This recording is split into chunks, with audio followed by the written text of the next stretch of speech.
All right, first live stream of all time for Location Rebel. We'll see how this whole thing goes. I'm excited to get this going, so just give me a couple minutes while we wait for a few more people to show up. Who honestly they may not show up, and if that's the case, that's totally cool as well. But let me just kind of get this going, and I'll be right back in 1 second.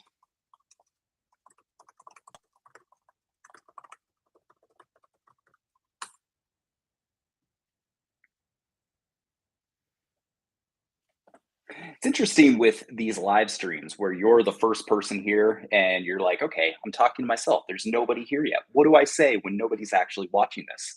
Do you do it for the people that that are going to tune in later on? Do you just kind of keep talking? I'm curious to see how this all goes. So great to see some familiar faces. Akash from India, um, Lawrence, Wheels and Warriors, everybody. It's so good to see you. So basically, this is going to be a super casual call. First time we've done one of these. Obviously, I'm going to be a little nervous, just trying to kind of figure out the best way to do this thing. But really, just wanted to give you an opportunity to ask questions. You've probably been on our email list. You've probably been seeing that it is our 11th anniversary of Location Rebel Academy, which is mind-boggling. I mean, look at all these gray hairs. These gray hairs, they weren't here when I started this thing in 2011. So it's pretty wild to still be here, to have had over 4,000 people go through our community. And it's exciting that, we're still helping people build online businesses, change their lives, get started, all of that stuff. So the purpose of this call is basically if you've been maybe thinking about joining our community, if you've been following us on YouTube for a while, this is an opportunity to ask questions. So if you're curious about whether or not this is right for you, if you're curious about the process, if you're curious about anything with myself, this is a chance to get feedback on all of those things. And so I could be here for 10 minutes, I could be here for 2 hours. It really just kind of depends on how long people are interested in watching me ramble on about Location Rebel Academy and what I do. So with that, and I'll kind of repeat myself as more people continue to show up, but really this time is for you. So if you have questions about the academy, if you have questions about myself, if you have questions about building a business online, blogging, freelancing, just go into the chat box, ask away, and I'll just kind of go down the list and answer as many of them as I can and try and get you some of the answers that you're looking for. Also, it's already thrown off a little bit. Some of you may have seen a couple of my videos over the course of the last couple months where our house flooded. So my office is in ruins at the moment. Walls gone, ceilings gone, stuff kind of strewn everywhere, carpet torn up. So I'm in my wife's office. So this is a new look for me. This is actually the first time I think I've ever worked from here. So that's kind of fun. And the one thing I'm going to say is if you do decide that you want to join Location Rebel Academy, if you decide while we're on this call that it's going to be a good fit for you, if you join while we're on the call live in the next, could be 10 minutes to an hour, whatever it ends up being, I will do a half-hour one-on-one call with you. Most of the time, we do that for the first 10 people that join in our anniversary sale. Um, and so those spots went in, like 10 minutes, 15 minutes, something like that. So this is the only other opportunity until our New Year's sale where you'll have the opportunity to do a one-on-one call where we can go over whatever questions you have. We can go over stumbling blocks, roadblocks. We can talk about your plan and make sure that it all makes sense. We can talk about whatever you want. We can do it next week when you're first getting started. We can do it a few weeks from now down the line once you've had a chance to kind of figure out what your roadblocks are and what questions you have. So sometime in the next 10, 15, 20, an hour, if you join, you can get that bonus. Just send me an email, let me know that you did that, and we'll take it from there. So with that, let's just kind of jump into some of these questions, and we'll see how it goes. So hopefully this is useful, hopefully it's valuable, and if it's not, well, then you can just pop off. No hard feelings.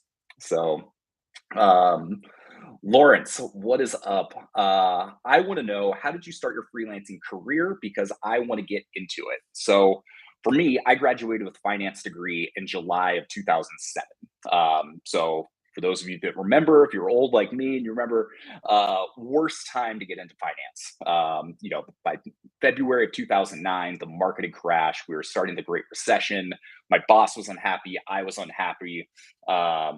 Everybody was kind of miserable. And so I started Location Rebel in May of 2009 as kind of going through my quarter life crisis, trying to figure out what I wanted to do with my life.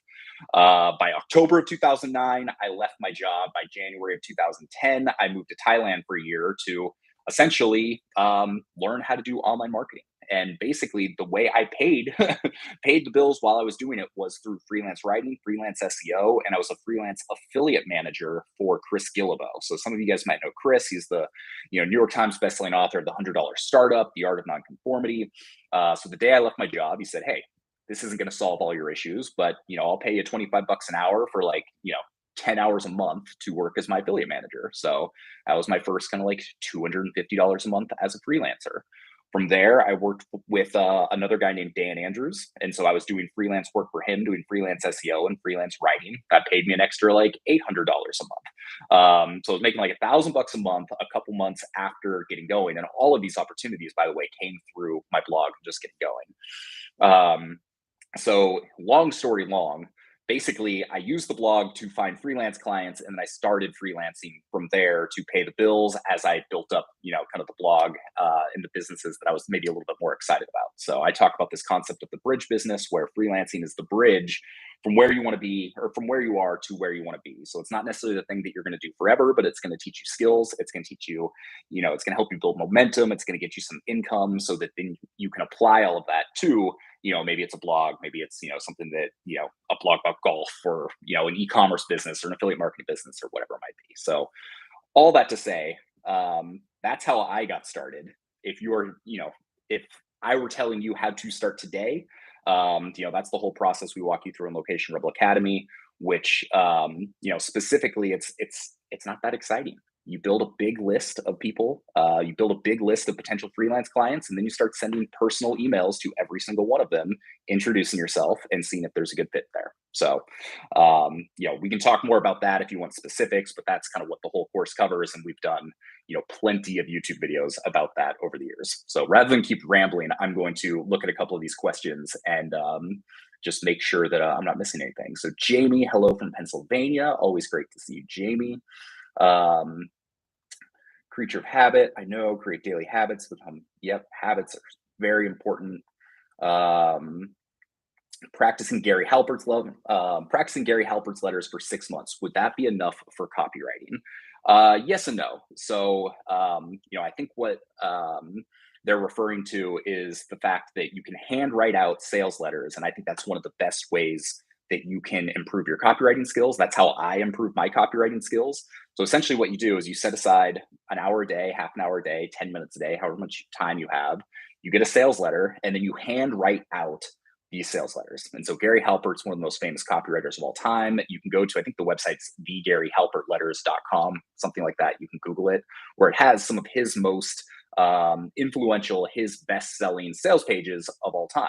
And so by going out and handwriting them, you're internalizing all of the persuasive techniques and the persuasive tactics that he uses to write world-class copy. And so by doing that, you start to see patterns. You start to be able to, look and feel persuaded while you're writing this, so you can see what he's doing. And if you do this over a long enough period of time, you start to basically take on those skills yourself. And so that's what I did. I did that for 60 days when I was first getting started. 60 days, 60 handwritten sales pages, which starts to kind of give you a sense of some of these patterns and these techniques and these tactics that work, because you start seeing them over and over again. So is that the only thing you need to do to become a great copywriter? No. But is that one of the absolute best things you can do to get started? 100%. And so within Location Rebel Academy, we have a whole copywriting blueprint that walks you through that process. We have kind of a 7-day kickstart where we provide 7 sales letters that are really effective to kind of get you going. And then we also talk about what some of those persuasive techniques are and some of those persuasive tactics. So if you're like full-on beginner at copywriting, then this is going to kind of help point you in the right direction and get you going. Um, I would also highly recommend if you're looking to, improve your copywriting skills. I've said this in so many calls and podcasts over the years, but the book Influence by Robert Cialdini, the tagline is The Psychology of Persuasion. It's not necessarily a copywriting book per se. I believe he wrote it so that you could understand when you were being sold to. So if someone comes to your door and they're trying to sell you on something, you can understand the tactics that are being used against you.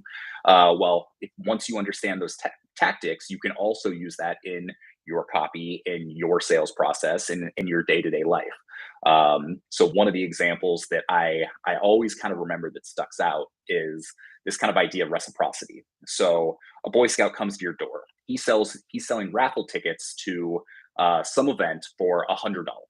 And so if a random Boy Scout comes to your door, you're probably not going to go to some random event for $100. You say, no, thanks, that's okay. And then he says, well, how about you buy this $2 candy bar from me instead?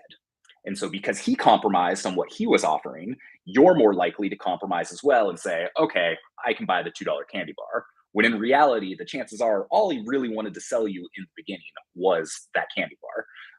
So that was one of the examples of the book. So if you're starting, a handwriting practice with copywriting, I would go read Influence by Cialdini as well, because that's going to allow you to start to see some of these things in practice. And so by knowing what some of them are in advance, it's going to make that handwriting practice a lot more effective.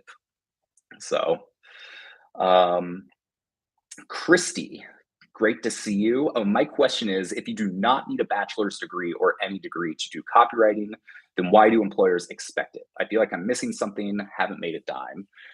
So honestly, the world these days is very different than what it once was. Traditionally, if you go back, even 10, 15 years ago, no matter what job you take, you're kind of expected to have a degree. You're expected to, have a university degree, you're expected to have that diploma. Even if you didn't really learn anything, my experience in college, I learned more real world skills than anything about finance. Like once I got in my finance job, I was a portfolio analyst, had a finance degree.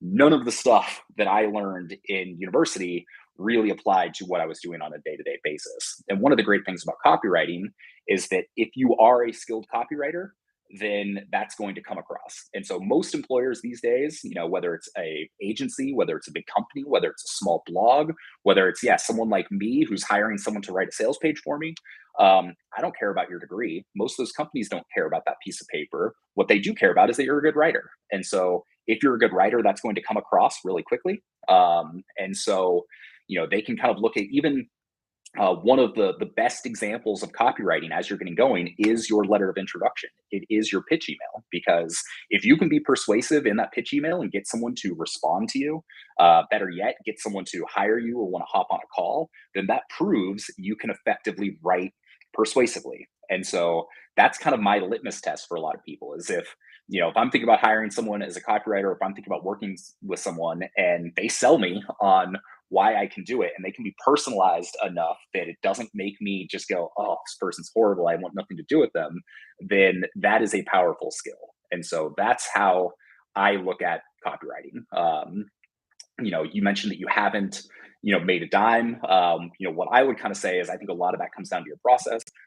Is what type of work are you looking for? Are you specifically looking for copywriting work? Are you open to freelance content writing work, just kind of as a generalist? Because there are far more opportunities for generalist content writing as opposed to, um, just specific copywriting. Because copywriting, it's kind of the best of the best. You have to be persuasive, and that's why those people are able to make more money, because copywriting is what gets people paid. That's how people pay the bills, by writing sales pages or writing ads that get conversions. And if you're not overly skilled in that, or you don't have a background in that just yet, then general content writing can be a much better way to go, because there's a lot more flexibility in terms of the writing skill needed, the approach.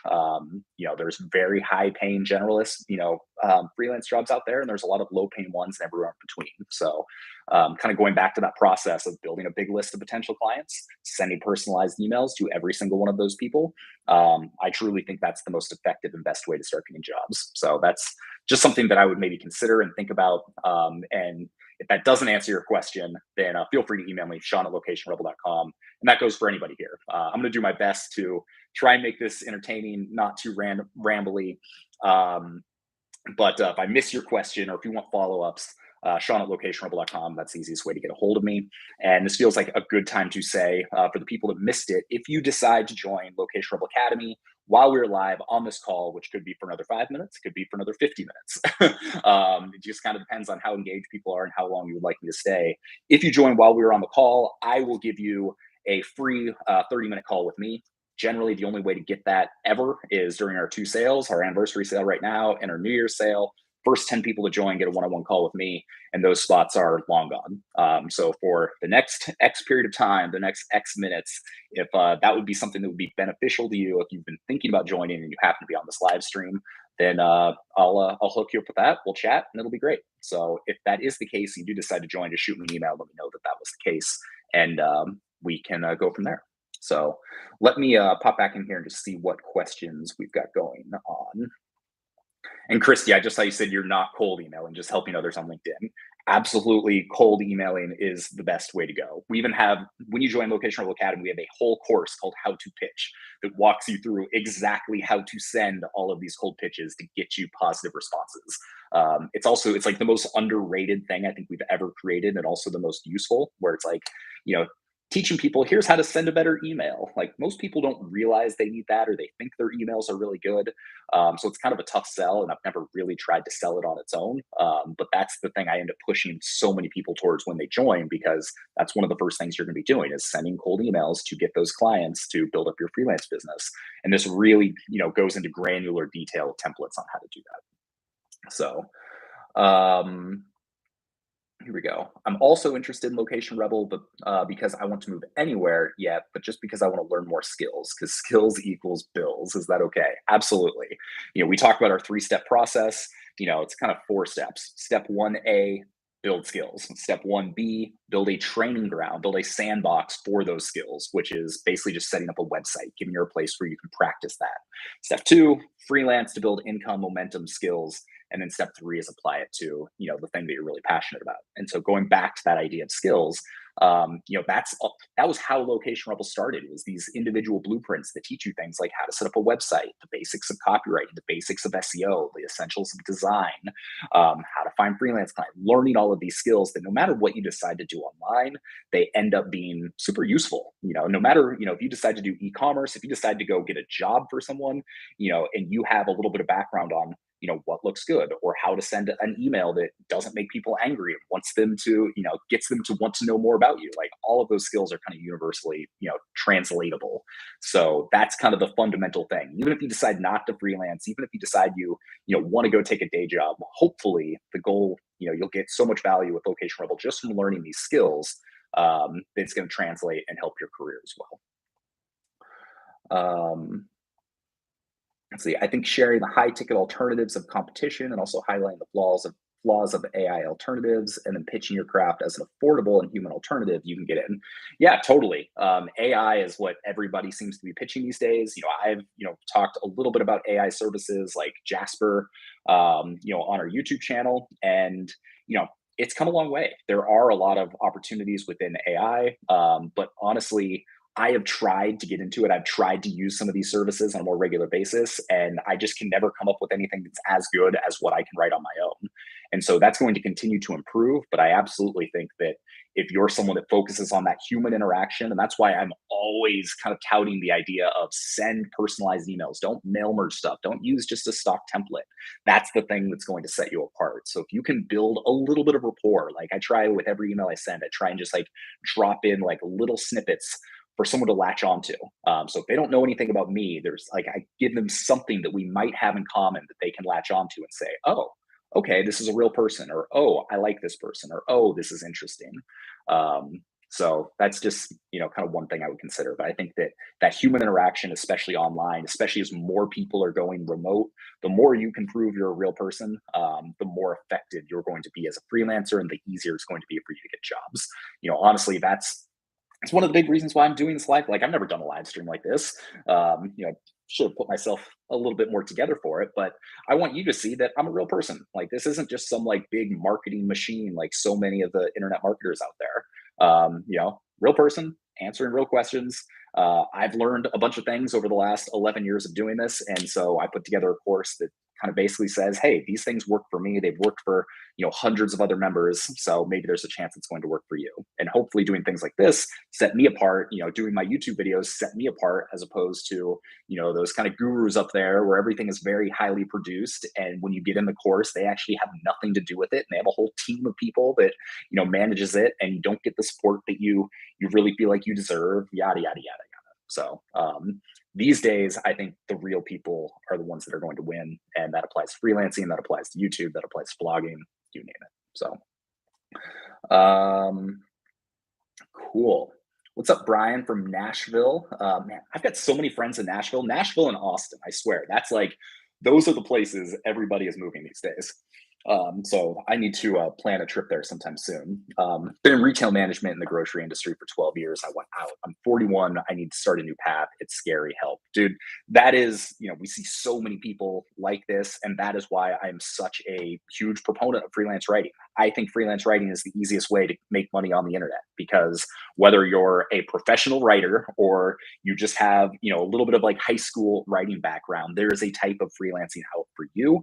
It's also a very straight process. For instance, starting a blog, there's a lot of different ways you can go about it. You're at the mercy of Google. We actually have a YouTube video coming out tomorrow about why I think you should become a freelancer. And the first point I make is that with freelancing, you can go to people. With most other things you do online, you're waiting for people to come to you. So if I publish a blog post, I'm waiting and hoping that those people find me via Google or find me via YouTube and they come to me. With freelancing, I can go out, I can be proactive, I can make a list of people, I can send those people emails, I can follow up with it, I can go directly to them. And I think that's one of the biggest reasons why freelancing works so well, is because it's a numbers game. Eventually you start getting some no's when you get going, and then you can refine your pitch. And that's one of the things we offer when you join is you'll get our pitch package. Actually, technically, we are past the number of spots for that, but I'll tell you what, if you join while we're on the call, it's turning into a webinar. I'm not meaning to make this sound super salesy, but if you do join while we're on the call, then I'll throw in the pitch package as well. So we'll help you review that. But what I was saying was, when you are able to get some no's and you're able to start that process and get that feedback, then you can tweak and you can iterate and you can try a few different things. And then you start maybe getting some responses. Maybe, instead of like just people ghosting you, you actually say, you get people that reply and say, hey, I'm not that interested, but thank you for reaching out. You tweak, you iterate again, and then you get people that are starting to say yes.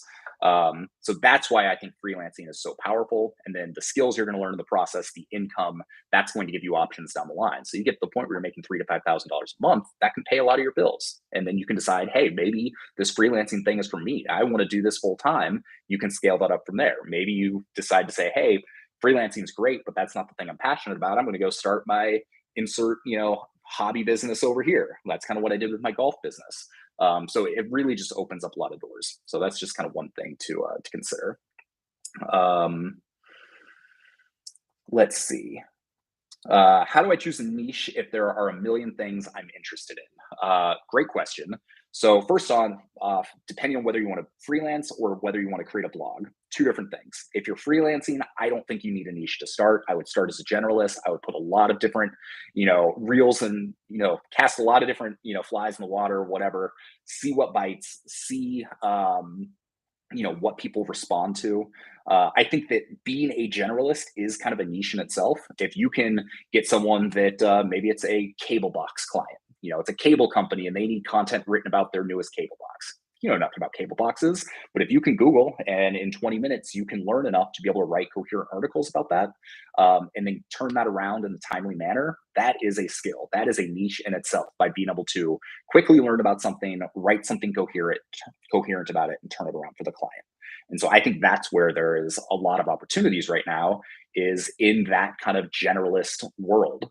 So many people think you have to niche down, which is just not the case. I know a lot of six-figure freelancers that still work as generalists.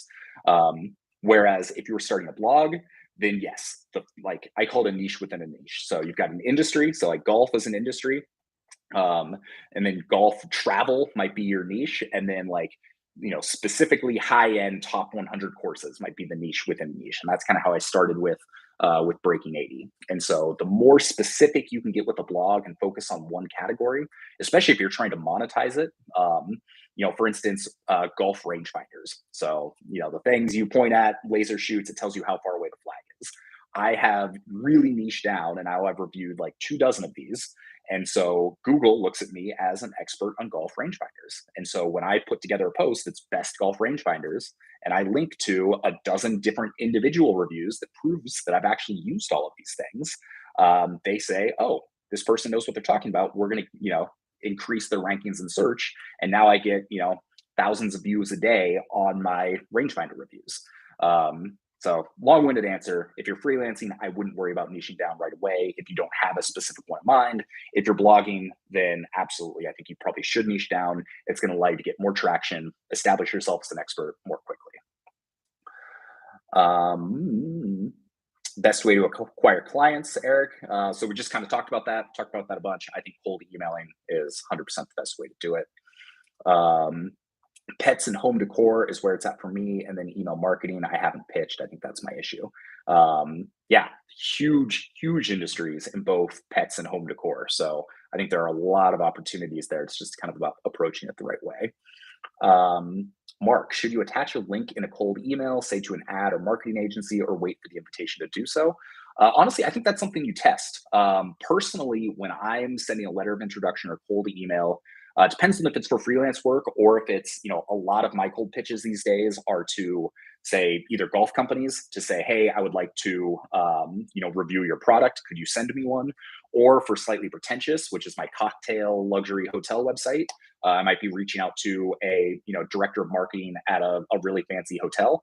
So when I'm doing that, then yes, I will usually include one link to my website or potentially two. So I might link direct to the Breaking 80 homepage, or if there are a couple other similar reviews that I've done for competing products, then I might include those as well.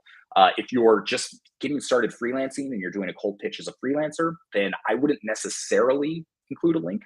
You could say, hey, here's my portfolio if you have one, if you would like to see it. If you have a website that you're proud of and you've got some really good samples on there, absolutely send it. But definitely not a necessity. And so you can use I want to say it's called Yesware, and I think they've got a free service as well. So you can install this as an extension to your Gmail account, and that's going to allow you to do a couple things like track and see if someone's opened an email. So that's great. So if you know that someone opened an email 3 days ago and hasn't replied yet, then they've seen it. So you can then send a follow up. You can also, I think you have to get the paid version. You can track and see if they clicked the link or not. So having that little bit of information, and this is, something that pretty much all major marketing companies do, whether you're using, a service like ConvertKit or, MailChimp or something like that, that allows you to track opens. This is kind of just a way to do it on an individual basis. So you might look into that, and that might help you figure out if it's worth sending the link or not, and getting a sense of what people are responding to.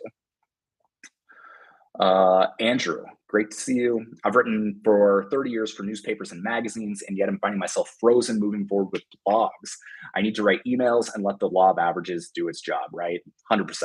Like if all else fails, if you do nothing else, what you should do right now is just start sending cold pitches or letters of introduction. Introduce yourself, try and use a couple pieces of knowledge about the other person. So if you can do a little bit of research and at the very least figure out where they live. If you're emailing a agency that's in New York City, I might be like, great to see you guys in New York. New York is my favorite city in the world. I was actually just out there last week.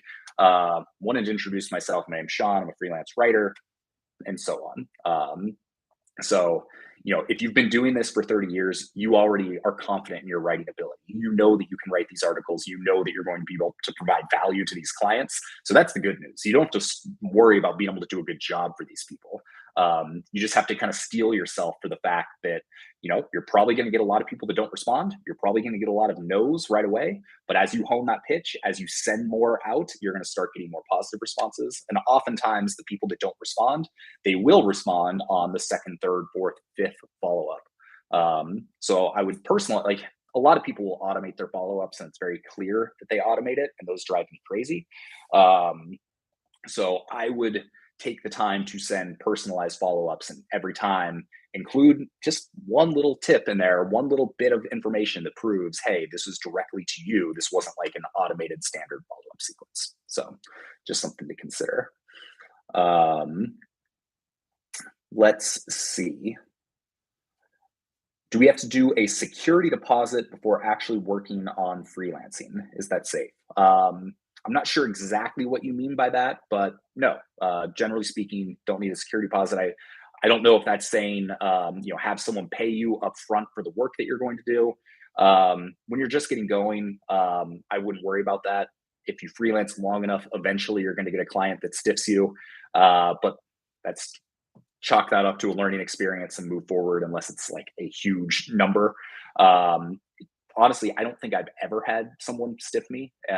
So that's just something to consider. But if you're asking for a security deposit up front, especially if it's someone that you've cold emailed, that can come across as, kind of scammy, where it's like, hey, you reached out to me and now you want me to pay you money before you've actually done any work. I think most people probably won't go for that. Um, Merry anniversary. How would you suggest practicing commercial writing for somebody that's never written certain aspects of freelance writing? So when you say commercial writing, I'm not entirely sure what you mean by that. But what I would say is if you're practicing anything, a lot of times people think, oh, I can't write or I can't do anything unless I'm doing it for a client. And what I would say is you should be writing every day and, make up fake clients. Take a job that you would love to get and write a sales page for that company or rewrite their about page or write ads for them or write a newsletter for them. And you don't even necessarily need to like share it to them, but this is just doing it so you can get practice writing pieces of content like this for your ideal clients and you can build that confidence. So even if you haven't gotten hired yet, if you know, hey, I've written 20 pieces of content directly for these type of people, that can be super powerful and super useful. So don't think that you can only write when someone's paying you to do so. In fact, you should probably be writing a ton before people are paying you to do so, so that you have that confidence, so that you have that skill, so that you're in that habit. So once you do start getting clients, you don't get overwhelmed by actually the process of having to write for freelancers. Because once you start getting work, then not only are you doing the pitching, then you have to actually, write the articles and do the edits and interface with the client as well. And so that ends up taking a lot of time and experience. So the more you can practice for that ahead of time, the better off you're going to be. By the way, Sean, are data analysts in hot demand as freelancers? Yeah, I would say, and again, this is just my opinion. I don't know this for sure. I don't have numbers to back it up, but if you're a data analyst, maybe you can find some. But one of the things that is one of the most powerful things you can do when you're writing content for just about any type of content is have data to back it up. It's one thing to say, oh, 1 in 3 freelancers, work remotely. But if you can link to a piece of data or a study that shows it, all of a sudden that makes everything way, way more powerful. And if you're doing it for a client and you're linking to very reputable data sources, they're going to be much more happy with the work. And so if you are a data analyst, especially for some larger organizations or maybe agencies, if there's agencies that specifically work in a few particular niches, you might be able to reach out to them and be like, hey, I can provide you all the data you need for all of your content. Here's what that might look like. And so off the cuff, I'm not entirely sure what that pitch would be, but that might be one way to kind of start thinking about something like that. Oh yes. So who has email lists? Can you have just a website blog and still have an email list, or do you have to have a YouTube channel also? So literally anybody can have an email list. I've been building my email list at Location Rebel since 2009. So the easiest way to do it is if you have a blog or a website, you can just set up a box. You can use a service like Lead Pages. You can use most email service providers. So like I use ConvertKit. They have a lot of that stuff built in. So literally you tell it what you want it to say. It'll give you a piece of code. You drop it on your website and people can start signing up. You can use a service like Lead Pages, where you don't have to have a website at all. They allow you to, create your own landing pages for people to sign up. But having that landing page is one of the most effective things you can do. So for instance, people that see my general pop-ups on Location Rebel, I want to say it converts at like 1 to 2. like does not convert very highly at all. But most of the landing pages that I linked to from YouTube, for instance, those are converting at about 50%. So half the people that click a link to go to my landing page to sign up for my email list, half of those people end up signing up. So that is a super powerful thing. And so if you have a YouTube channel, I have found one of the best things to do is, every video should have a call to action of some sort, but probably the most effective call to action is to sign up for an email list. And so, the vast majority of all of my sales for instance, our academy, for this sale, those are people that found me on YouTube, signed up for my email list, and now have been getting the marketing emails for the course of the last week to do so. If I didn't have that email list, then this sale would get get very few new members. So I think email is one of, if not the most powerful things you can leverage. It also gives you ownership of something. YouTube could decide, hey, we don't like Sean's videos anymore. We're not going to show it to anybody. We could, Google could change the algorithm and my site's no longer showing up in search, but you own the email list. So, no matter what, like if everything disappears, I've got tens of thousands of people on the Location Rebel email list that I can use to kind of bring back into the fold and grow. So I think that it is super powerful, super effective. And if you can be useful, that's what I always try and do with my email list, is try and be as useful as possible. So you're not just spamming people with offers to buy things. That's what's going to kind of set you up for success. So, hey, Sean, you recommended I practice my writing by putting in 200 words a day. Would simple journaling be enough if my long-term goal is to write for market-specific publications? As you're getting going, if you are not in the habit of writing every single day, it does not matter what you write about. It's just a matter of hitting that number goal so that you build the habit of writing. So I 100%, journaling's great. Whatever you can do to get in the habit and get to the point where it feels painful to not do it because you've got that streak. If you've written 200 words a day for 21 days, the chances are pretty good that on the 22nd day you're going to do it. And if the easiest way to start out is through journaling, that's great. If you get to the point where you do the journaling and you start looking for work in a specific industry or a certain type of freelancing work, that's awesome. Then you can transition to starting to do things that might benefit your writing career a bit more. But any writing is good writing. Doesn't matter what it is. It's all going to help you improve your writing. It's going to help you improve your thoughts and your clarity and all of that type of stuff. So absolutely, I think that works. All that to say, so if you're just tuning in, looks like questions are slowing down a little bit here. If you join while we're live on the call over the course of the next couple minutes, I will give you both the pitch package and I will do a 30-minute call with you one-on-one. This is the only time I'm going to offer that because those spots in our Academy sale have been gone since day one. So if that's something that would be helpful and beneficial to you, then I'd love to have you. So feel free to hop on, shoot me an email, but let me know that you joined while we're on the call, and we'll make sure you get hooked up. So that would be awesome. I've learned a lot from Sean over the years, from his direct content like articles and videos. You can learn everything he offers on your own over the years or in his academy in a much shorter time. That's kind of what I tell people. You can find most of the stuff I teach in the academy for free. You're just going to have to sift through a bunch of BS in order to do it. Finding people that you like, finding people that you trust, deciphering what works, what doesn't. There's different strategies and there's different, kind of tactics for things. So what strategies work? If you insert this tactic here, is that going to kind of screw up the overarching strategy? Great thing about the academy is it's all we've done it all. This has literally been my life for the last 10 years. This is 11 years, 13 years if you go from when I first started the blog. So this is what I do day in and day out. So you don't have to reinvent the wheel. You don't have to constantly be searching and questioning. You jump in, you've got a supportive community, you've got Liz and I to help you, and then literally step by step, it lays out exactly what you need to do. And yeah, it's $749. That's not an insignificant amount of money, but the amount of time you're going to save and the money you will probably save by not making a lot of the mistakes that most people make early on. Personally, I think that's worth the investment. But that's kind of up for each of you to decide. Happy that I found you. You're doing a very good job. Can you recommend some applications to help us for content writing? So I don't know exactly what you mean by applications to help us content writing. There are, for instance, I use a service called Notion. I do a lot of my writing, a lot of my journaling in there. I use Google Drive for a lot of my freelance work. So I literally create a folder for a client and have all my writing for them in there, and then they can go in and make notes. So I don't know if that's exactly what you mean, but those two things might be beneficial. Um, what's the sale price? So one thing to know is I never discount the academy. It's always $749 or six payments of 149. The one thing, and I just announced this in an email about half an hour ago, is for the next 2 days, you can join for $99. It's nine payments of 99 bucks, which works out to ends up being $3 cheaper than our normal $149 payment plan. But we don't discount it. I don't want people to be trained to wait for the sales. I don't want someone that joined 2 weeks ago to think they got a bad deal by paying full price and then all of a sudden it goes on sale and they got screwed.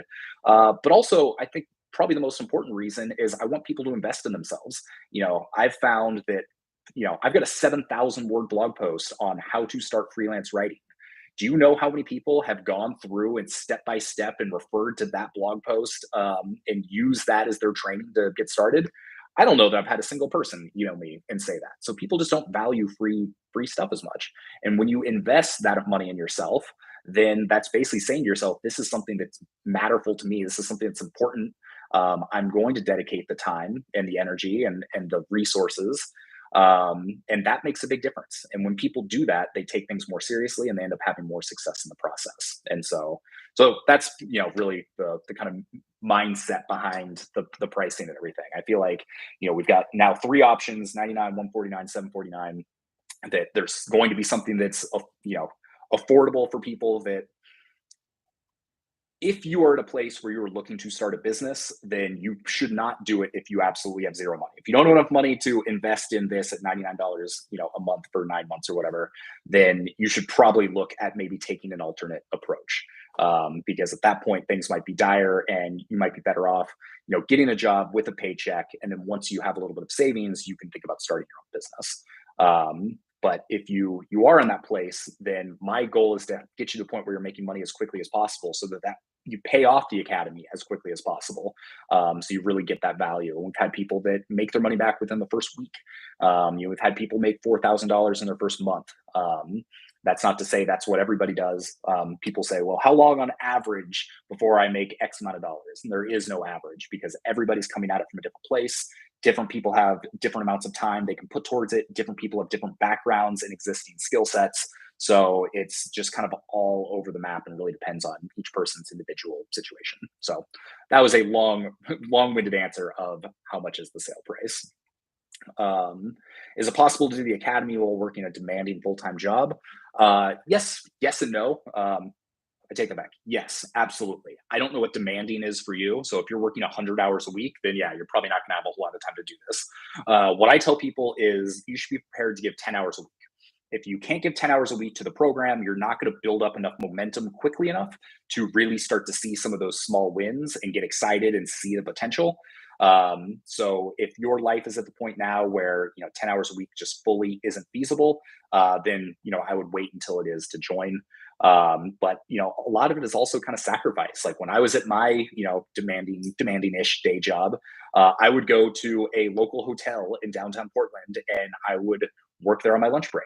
I would go work there after I got off work. It was a great place on Tuesdays and Thursdays. Very nice hotel. You go sit in their library. They had a free wine for people that were there. And it was actually a girl that I got to know pretty well who worked there. She knew I wasn't a guest of the hotel. She knew I would come and work there, but I always got free wine at 5:30 every night when I went and worked there after work on my blog, as I was getting Location Rebel going that first year. So one of those kind of fond memory things. So all that to say, yes, you can absolutely do it. But if you don't think you can give 10 hours, then I would maybe wait till you're at a point where you can't do that. Jamie, the best two things about the academy: having all the content organized for you and reused to be able to refer back to stuff, and the community forums and people who encourage and help you. 100%. Going back to, can you get all this stuff for free? Yes, you can probably find a lot of the content for free, but honestly, the community that's the thing that is really special. You're not going to be able to get access to a community like this anywhere that I know of. You've got people that are just joining today along with you that you can lean on for accountability, support, commiseration, people that get exactly where you're at. And then we have people that have been, doing this for years that now have six-figure businesses. They continue to come back and provide mentorship in the community, and kind of like pay it forward because of all the resources they received early on. And then we have everyone in between. And then you have Liz and I that are helping answer questions and answer emails. So that community is, I mean, that's the difference maker. People say, what do I need to do to be successful with this? One, follow the blueprint step by step. Simple as that. And two, if you hit a roadblock, get support. We're here. We have, that's part of what makes us different is we will give you support. We will give you feedback. We will help you when you hit those roadblocks. And the community will do that as well. And so the people that ask for help, they're going to get that help quickly, and then they're going to be able to move on and, get over that roadblock and start actually getting freelance clients and building a sustainable business. So that's what I would say. Can you tell me the anatomy of a blog? Is interviewing sources typical, or am I gleaning from journal articles, reputable research, and then adding an organization's voice, witticisms, snappy phrases, etc.? Honestly, it's going to be wildly different depending on your client. So, for instance, I'm a individual person. So for me, let's say Breaking 80, I'm reviewing golf products. So for that, it's largely opinion based. So if I were hiring you to write golf products, I would send you the product, you would review it, you would give me all your personal opinions, and you don't necessarily need that much outside research because people want to know what you think. If you are writing for a Fortune 500 company, then absolutely, they're going to have a very set voice. They're going to have a set standard of kind of rules. I would say most of the time, you're not going to be having to do much interviewing. These are more blogging, less journalism. Sure, you might have clients that are interested in that, especially if that's your background, then that can be one more, thing you can bring to the table that's a little bit more unique that other people might not be able to do.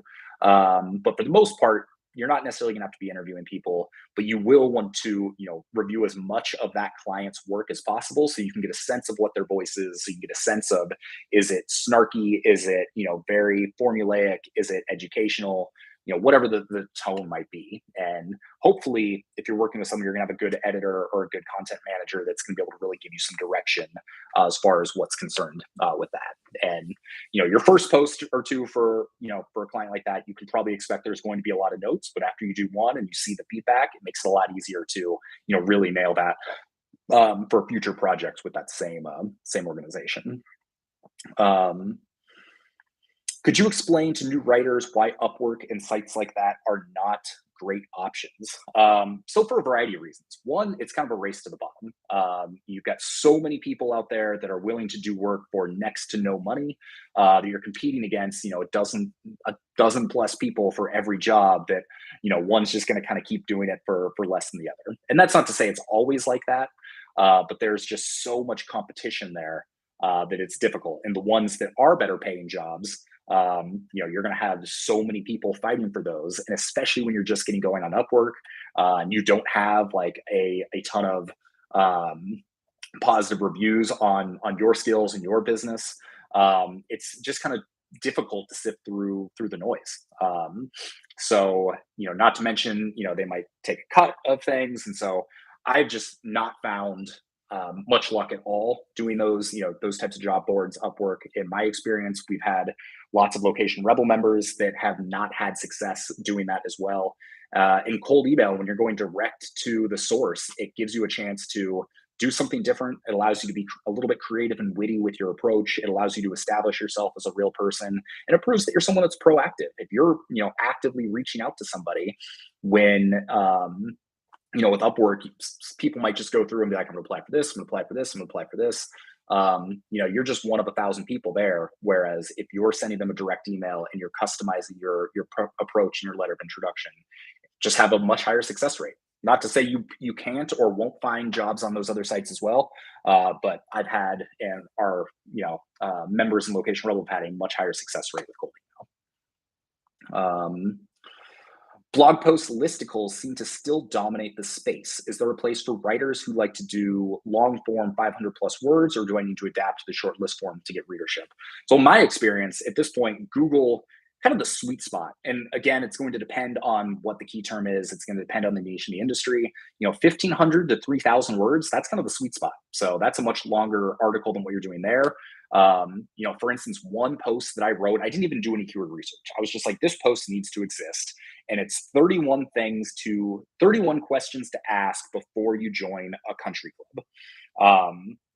And so I wrote that because I joined a private golf club years ago, and there were all these things I didn't know that I wanted to learn about. And now that 31 questions kind of listicle post, which it was a long post, I think it's 4,000 words, that's getting hundreds of views a day because, a big part of it is it's time on site. That's one of the things Google wants. If they see that people are on average spending 7-8 minutes reading an article, that proves that it's high quality and something that they should probably boost in the rankings. And so, yeah, you'll see some shorter form listicle type stuff, but I think one of the most effective things you can do is 10 reasons to blank, 10 best whatever, 10 questions to ask, but then, give each list and each point, give it some depth.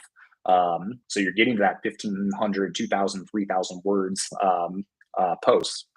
And can't say that's the case for every industry, but I found that to have the best of both worlds, where you've got a snappy headline that's clickable that people are going to want to click, and then enough information to keep them on the site long enough to kind of be relevant in Google's eyes and prove that it's high quality stuff. So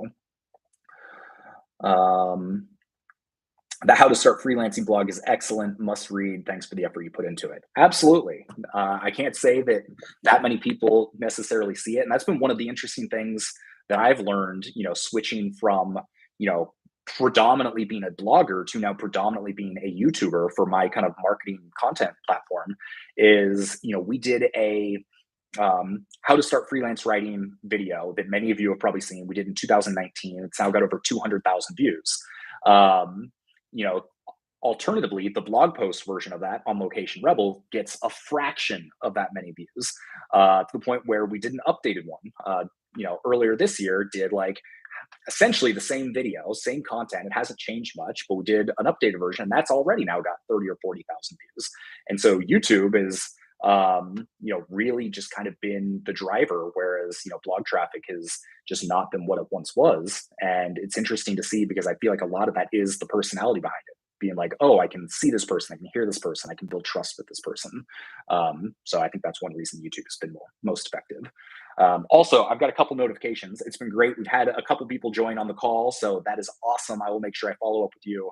I'm not going to go, hop up here to figure all that out. But at this point, probably got another 5 minutes because I'm seeing the questions kind of slow. So if you are thinking about joining, now is the time to do it. We'll make sure you get hooked up with all of the bonuses, and you still have a 30-day guarantee. So it's like, if you get in, you decide it's not for you, you got 30 days. I'll send you all your money back. No hard feelings. I understand that sometimes the only way to know if it is right for you is to join and to actually see if it is right for you. So take that for what it's worth. We also, being, real talk, we had a long night last night. Our toddler has an ear infection. And so in 45 minutes, she has a doctor's appointment we need to go to. So that's fun. So that's a whole nother conversation of starting a business as a busy parent, which I now have totally new respect for over the course of the last 18 months. Royce, what's up? Do you recommend adding value to a warm lead by taking the time to rewrite one of their blog posts for free to get them off the fence? Before you take the time to do that, I would, run it by them. Just be like, hey, I'd be more than happy to, or what I might say is like, hey, I've been reading your blog. There was one post in particular that I think has a ton of potential.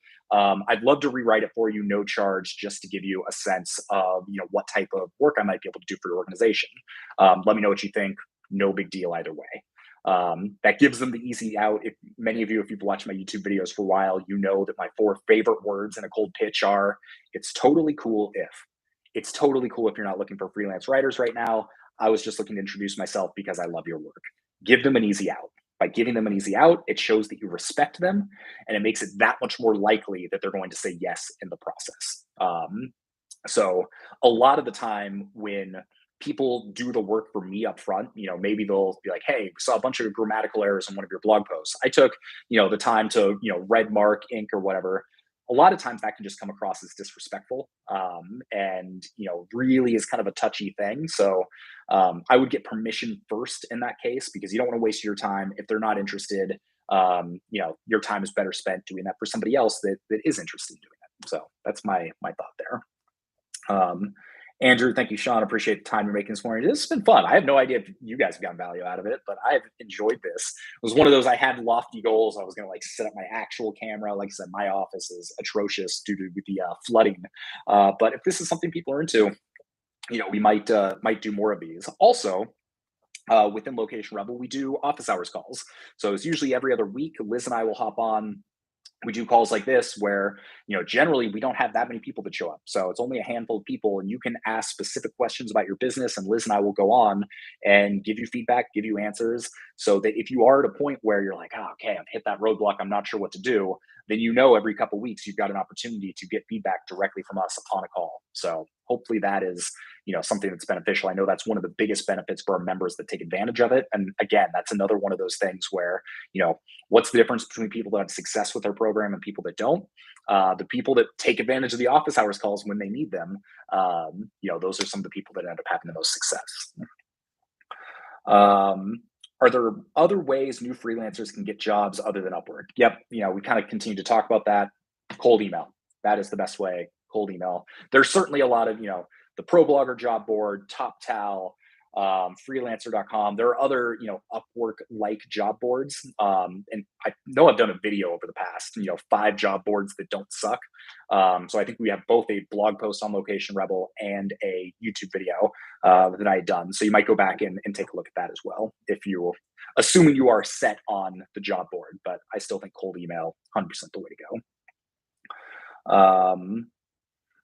I'd like to explore blog writing for the hearing impaired world. Hearing aids, assistive technology in the age of boomers. Does this sound doable at first blush? 100%. Especially if it's something you're really willing to dive into. My guess is there aren't that many people that are devoting a niche website specifically to those things.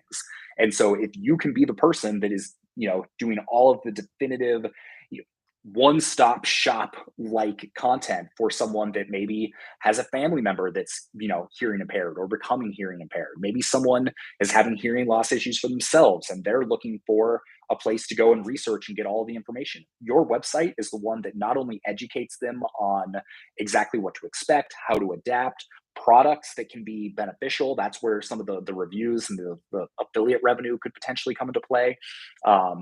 Not only does something like that have good monetary potential, but it's also just has the potential to be a very useful website that a lot of people are going to appreciate, that are going through some of those issues. So I haven't done any of the research, but at first blush, yes, that sounds like it would be useful. So there we go. I'm not necessarily seeing more questions. If for some reason I missed it, shoot me an email, sean@locationrebel.com. It's almost 10:30 Pacific time now. I'll give you half an hour. So if you decide to join in the next half an hour, sign up. I'll make sure we get you hooked up with a one-on-one call. Make sure you get hooked up with the pitch package. On top of everything else, you're getting content to copy, which is our course on going from a freelance content writer to a freelance copywriter, a site audit. We're going to look at your website and make sure that it's as good as it can possibly be and is as appealing as possible to potential freelance clients, or if it's a blog, to optimize it for getting email signups, optimize it for SEO, things like that. You're getting Make Money Blogging, which is our second flagship course, which is all about how to build your own niche site, like Breaking 80, like Slightly Pretentious. It's all based on stuff that I have applied, and what I've done to build a 6-figure blog business out of those sites. So it's just, you're getting a ton of stuff. And if now's not the right time for you, that is great as well. After tomorrow, you're not going to get any more emails about the sales. We're going to go back to the YouTube videos, back to the blog posts. So I appreciate your patience if that's not something you're interested in. But honestly, I wouldn't push it this hard, and I wouldn't be doing this 11 years later if I didn't truly think this was the very best way to build an online business, to change your life, to give yourself more freedom.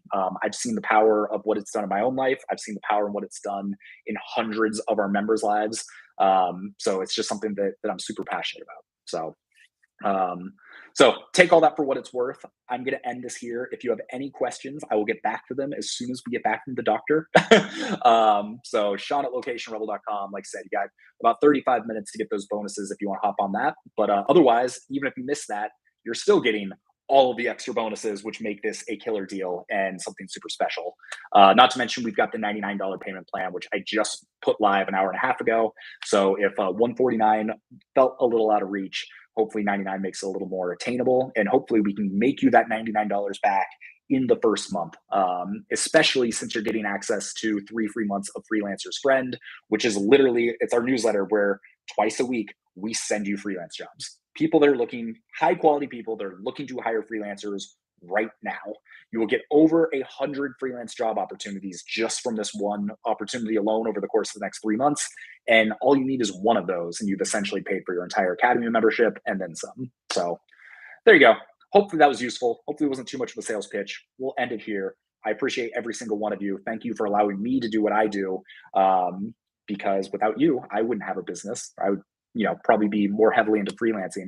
But it's just been so exciting to help so many people and see the differences that freelancing and blogging, et cetera, have made in their live business. So thank you. Looking forward to the next one, and have a great rest of the weekend.